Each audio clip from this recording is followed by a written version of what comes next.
આજે અમદાવાદ જિલ્લાના ધોળકા તાલુકાના સરગવાડા ગામ મુકામે છેલ્લા 1 મહિનાથી જ્યાં ખેડૂતોના હક અધિકાર અને ન્યાય માટે સંઘર્ષ ચાલી રહ્યો છે અને છેલ્લા 7-8 દિવસથી જે 20 થી 25 યુવાનોની ટીમે અહેમત ઉઠાવી છે એ ટીમ માટે સૌપ્રથમ તો એકવાર જોરદાર તાળીઓ થઈ જાય મિત્રો।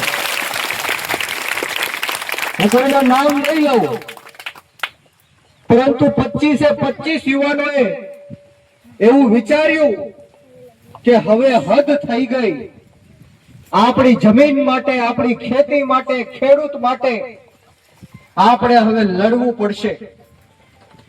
ત્યારે 8 દિવસથી આ યુવાનો આ સરકારને અવાજ પહોંચાડવાનું કામ કરી રહ્યા હતા, પરંતુ દુઃખ સાથે કહેવું પડે છે કે આ સરકાર બેરી, મૂંગી અને આંધળી સરકાર છે। વાત સાચી કે ખોટી?